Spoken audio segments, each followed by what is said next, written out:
Magsalita kayo. Danny! Danny, tulungan mo kami ng anak mo! Cecil! Cecil! Danny! Ay, tulong! Ano, naniniwala ka na? Ano bang atraso ko sa inyo at tinitira niyo ako ng ganito? Malalaman mo rin ang lahat. Ang importante ngayon, gawin mo ang inuutos ko. Ano bang gusto mong gawin ko, ha? Hold upin mo ang Minimart. Hindi ko tudumisan ang pangalan ko. Wag! Warning shot pa lang yan, Danny. Sa susunod, pamilya mo na papatamaan ko. Tay, tulungan mo kami. Natatakot ako.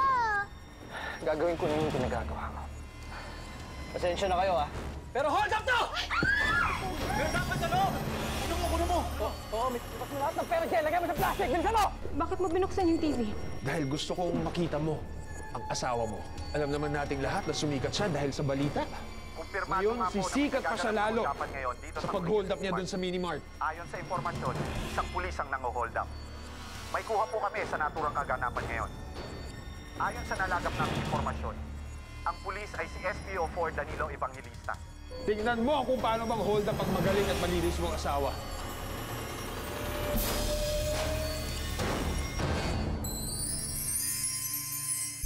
Bakit mo ba ginagawa to?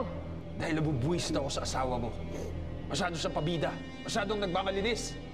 Sino ka ba? Tama lang mga tanong. Panoorin mo na lang ang pagbagsak ng magaling mong asawa. Siguro po, bad po kayo nung bata po kayo dati, no? Kaya hindi po kayo binibigyan ni Santa ng regalo. Ikaw tumahimik ka na. Ikaw batang mukhang manika. Isa pang hirit, isisilid na kita sa sako. Huwag mo nga siyang patulan. Jillian, makinig na lang tayo sa kanya. Sumunod na lang tayo. Quiet ka lang, pwede ba? Sige po, kahit na po ako. Ilabas mo lahat ng pera dyan! Ilagay mo sa plastic! Bilisan mo! Opo.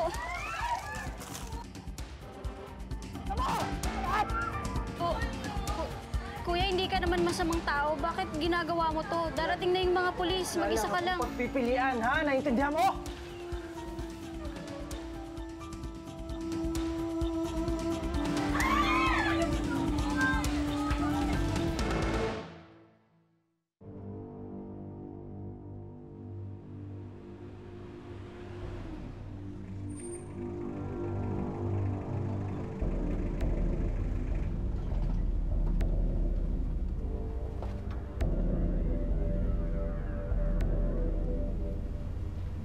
Ito ang pera. Masunurin ka rin pala. Nasaan ang pamilya ko? Huwag kang mainip. Makikita mo rin sila. Ang usapan natin, mang-hold up ako kapalit ng pamilya ko. Ngayon, nasan sila? Huwag kang makulit! Sinabi lang nasan sila eh! Tatlo kami, isa ka lang! Kala mo matatalo mo kami? Ginawa ko ang gusto ninyo. Kaya sumunod na lang kayo sa usapan. Ngayon, ibaba mo ang baril mo para makita mo ang mag-ina mo.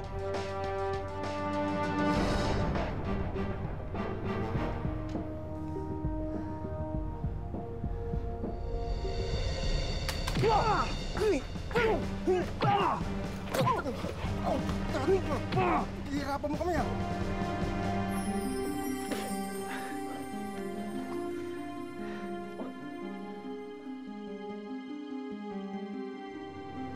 Nay, ano mangyayari kay tatay?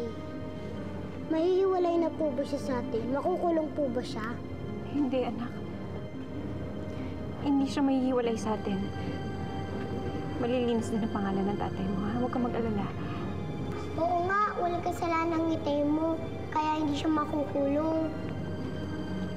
Kaya pag nakalabas na tayo dito, magkakabalik na kayo. Salamat, Jillian. Hindi ko na kasi kaya mahiwalay ang tatay ko sa akin eh. Hindi ka matutulad kay Dali, Abagat. Hindi ka mahihiwalay sa itay mo.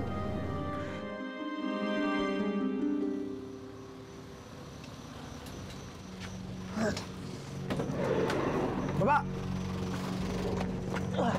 Wala bang sunod sa inyo? Wala, bossing. Sinisigurado namin wala mong kakabutot. Mabuti. Saan ako? Nasa impyerno ka.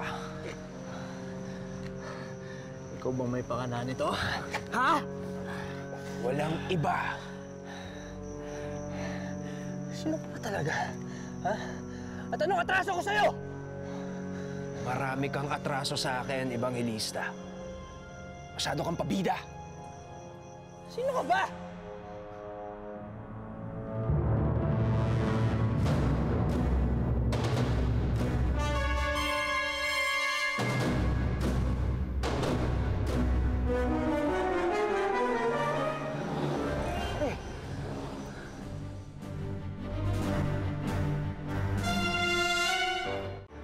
pare.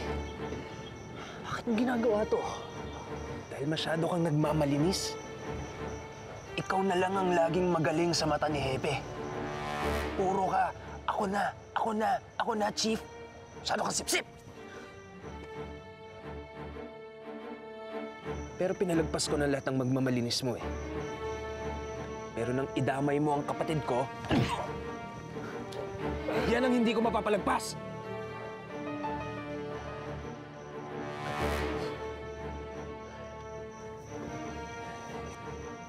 Hindi mo na ba matandaan?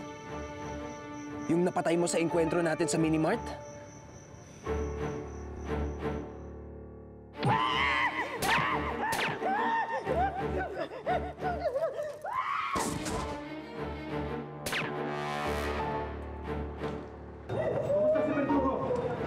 Wala na siya, pare. Si Verdugo. Oo, si Verdugo. Pinatay mong kapatid ko. Kaya ang mag-ina mo ngayon ang gagantihan ko. Ginawa ko lang yun dahil papatay siya ng mga inosenteng tao! Nagmamalinis ka na naman, Danny! Kaya sabi ko sa sarili ko, hanggang saan ka dadali ng prinsipyo mo? Ha? Hanggang saan ka magiging malinis? Lahat ng bagay may katapat na halaga. Pati na ang prinsipyo. Kaya tama ang inisip ko na magkasing halaga ang prinsipyo mo sa pamilya mo. Kaya ngayon madumi na rin ang pangalan mo. Kaya ba pinabalik mo ako doon sa Minimart at inutusan mo akong mang-hold up? Oo. Ngayon na ginawa mo na yon, wala ka nang maipagmamalaki. Madumi ka na rin. Ayop ka. Hindi ko palalagpasin itong mga ginagawa mo ito. Wala ka ng pagkakataon dahil ubos na ang oras mo. Ubos na rin ang oras ng pamilya mo. Kikita mo ba to? Ha? Andyan sa loob ng building na yan ang mag-ina mo. At may bombang nakaset sumabog sa loob ng 10 minuto.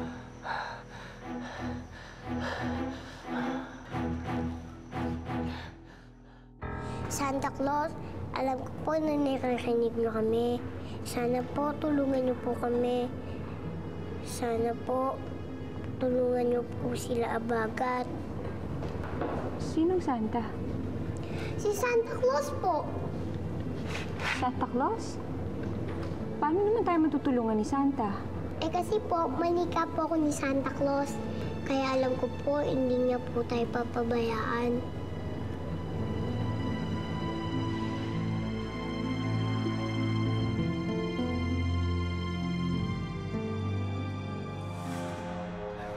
Pasok na yun sa loob!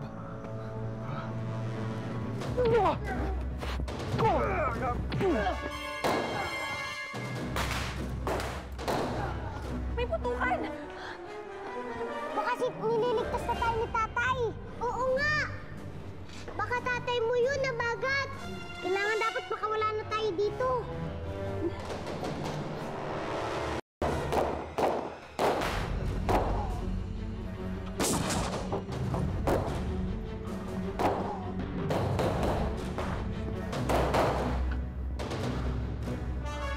Ayaw pa rin eh! Anong gagawin natin? Natatakot ako. Huwag po kayo matakot, Inay Cecil. Sigurado pong makakaligtas tayo dito. Sumuko ka na! Ikaw ang sumuko! Ang mga katulad mo dapat nabubulok sa kulungan!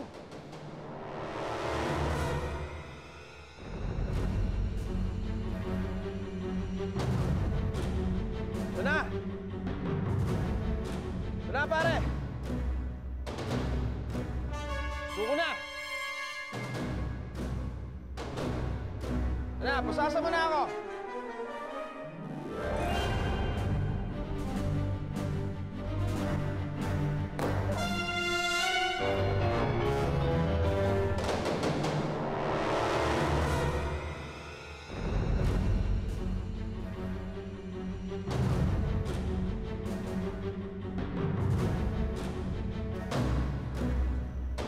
Katapusan mo na.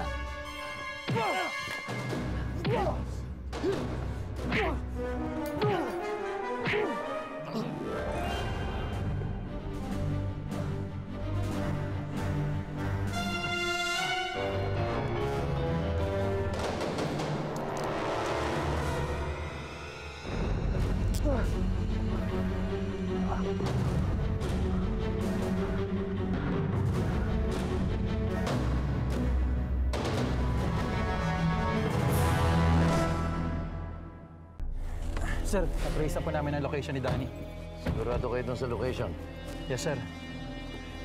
Paano niyo ho nasabi na wala siyang kasalanan dun sa mini-mart na hinold up niya? Tumawag siya sa akin. Hello? Hello, Chief. Si Danny to. Anong kalokohan tong ginawa mo? Nasaan ka? Makinig kayo.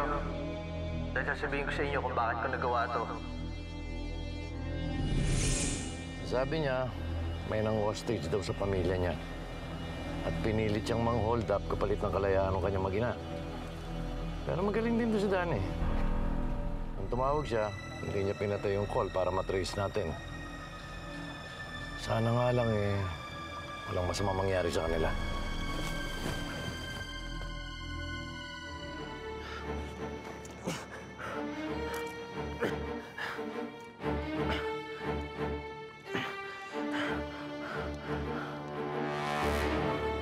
Tumigil na ang putukan.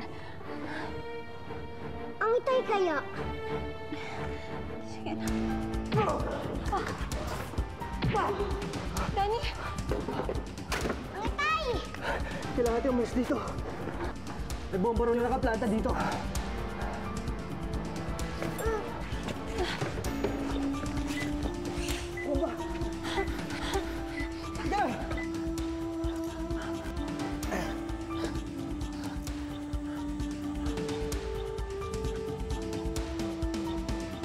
Umalis dito, bilisan nyo! Bakit? Sige na, umalis na kayo dito! Sige na, iligtas niyo yung mga sarili niyo! Lumabas na kayo dito, bilisan ninyo! Sige na kayo pwedeng iiwan ni tatay. Anak, lumabas na kayo! Makinig ka sa amin, lumabas ka na! Lumabas na kayo, bilisan nyo! Sige na! Danny! Anak ko! Ano na yan?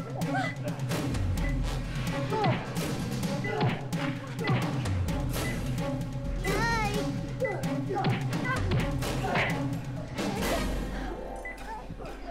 Paano na to?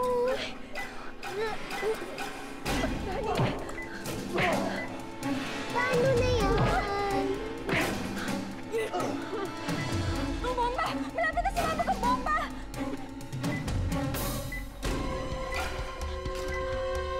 Jillian! Jillian! Jillian! Jillian!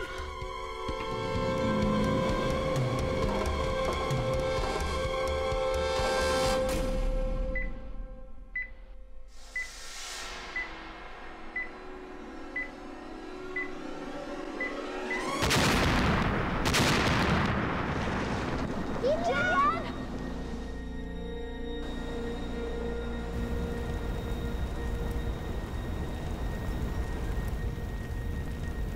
Move in!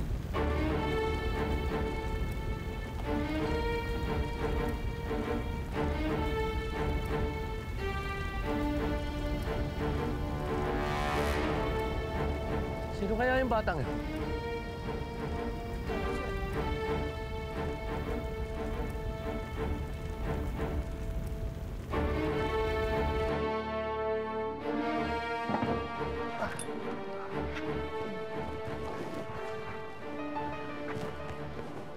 Si Jillian, oh.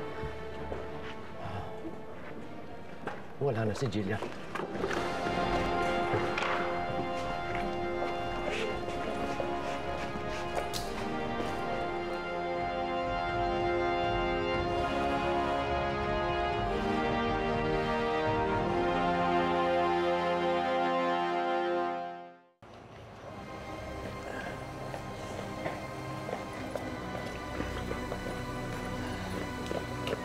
Itay, si Jillian po. Hindi natin kakalimutan ang nagawa ni Jillian para sa atin. Jillian! Habang buhay nating tatanawin sa kanya ang kaligtasan ng ating pamilya.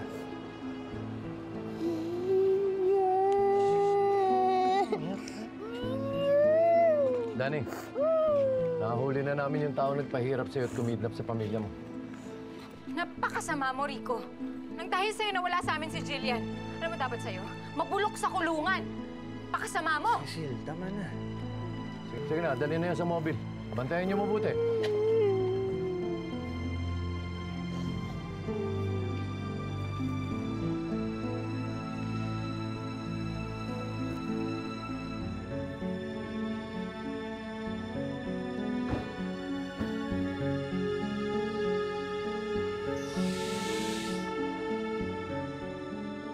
Danny, tutulungan din nga pala kitang malinis ang pangalan mo sa mga tao. Magpapatawag tayo ng mga media sa presinto. Andun maaari mong isalaysay sa kanilang katotohanan tungkol sa mga pangyayari. Salamat po, Chief. And I'm having the suspension order on you lifted para makabalik ka rin sa trabaho as soon as possible. Chief, baka hindi na ho ako makabalik sa serbisyo. Dahil magre-resign na ho ako. Bakit? Pare, sigurado ka? Oo, pare. Tama yung pamilya ko. Masyadong delikado itong trabaho to para sa akin eh. Kaya para sa kanila... Hindi siya magre-resign sa trabaho. Cecil. Alam kong mahal mo ang trabaho mo.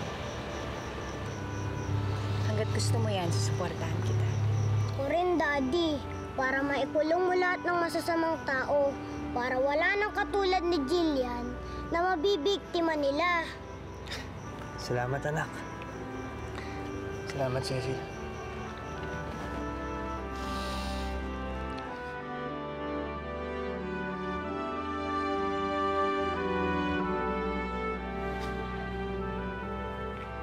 Wala raw bangkay o labi man lang ng batang nakita yung mga bombero dyan sa site. At ako, di ako makapaniwala dahil kitang-kita ko nung sumabog yung bomba, andun yung bata eh. But according dyan sa mga bombero, wala nga raw silang nakita.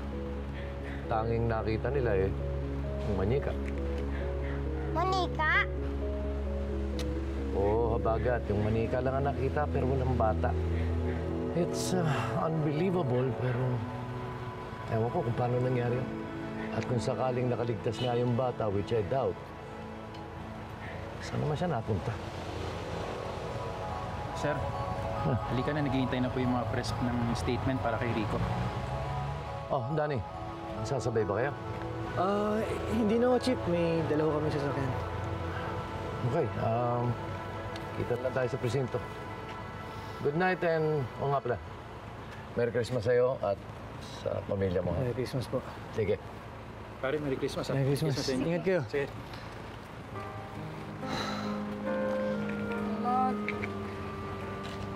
Tama nga yung sinabi nila.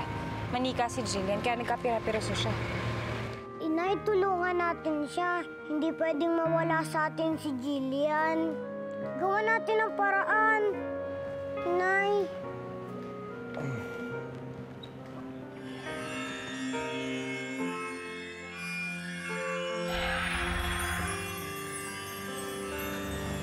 Huwag kayong mag-alala. Kami na ang bahala sa kanya. Sandali. Sino ka? Ako si Mr. Noel. Ako ang assistant ni Santa Claus. Assistant ni Santa Claus? Alam ko medyo mahirap paniwalaan ang aking sinasabi. Pero huwag kayong mag-alala. Kami na ang bahala kay Jillian. Talaga? Bubuuin mo ulit si Jillian? Babalik ulit siya sa dati? Habagat, wala kang dapat alalahanin. Kami ang bahala sa kanya.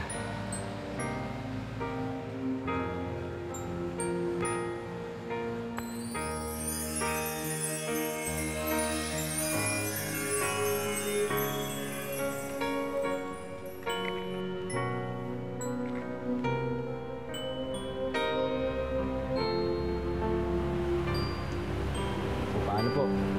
Merry Christmas.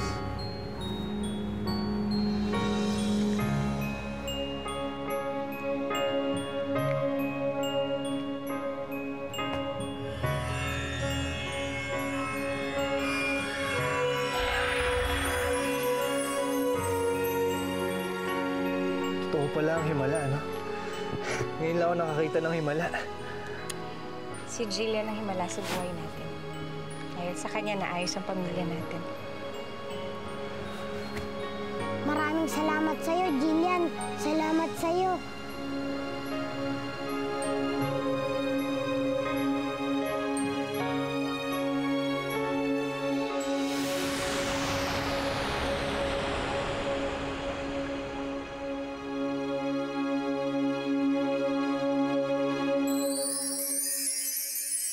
Anong ginagawa niyo dito? Bakit ka pa bumalik? Ako ang ama ninyo. Gusto ko kayo makasama. Natuto na kaming mabuhay na wala kayo. Akala ko po patay na kayo. Bakit po ba kayo nakulong? Pare, sino yun? Ako ang papa niya. Huwag niyo akong pinapakialaman. Hindi ko kayo kailangan. Naintindihan ko kung bakit ikinahiya mo ako sa lalaki pakakasalan mo. Pero Lisa, nakikiusap ako. Huwag mo lang akong pagbawalan na makita naman ang kasal mo. Pwede ba yun? Hinay, Lynette! Itay na!